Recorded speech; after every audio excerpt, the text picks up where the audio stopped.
حدثنا محمد بن سلام قال أخبرنا عبده عن هشام عن أبيه عن عائشة قالت كان رسول الله صلى الله عليه وسلم إذا أمرهم من الأعمال بما يطيقون قالوا إنا لسنا كهيئتك يا رسول الله إن الله قد غفر لك ما تقدم من ذنبك وما تأخر فيغضب حتى يعرف الغضب في وجهه ثم يقول إن أتقاكم وأعلمكم بالله أنا.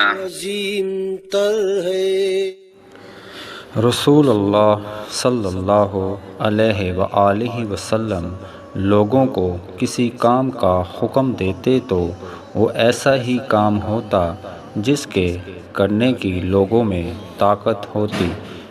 اس پر صحابہ رضی اللہ تعالی عنہم نے عرض کیا کہ یا رسول اللہ، ہم لوگ تو آپ جیسے نہیں ہیں، آپ تو معصوم ہیں اور آپ کی اللہ پاک نے اگلی پچھلی سب لغزشیں معاف فرما دی ہیں، اس لیے ہمیں اپنے سے کچھ زیادہ عبادت کرنے کا حکم فرمائیے۔ یہ سن کر آپ ناراض ہوئے، حتیٰ کہ خفگی آپ کے چہرہ مبارک سے ظاہر ہونے لگی۔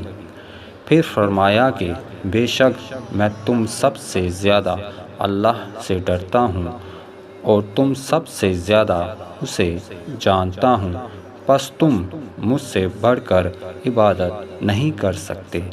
صحیح بخاری حدیث نمبر 20۔ کتاب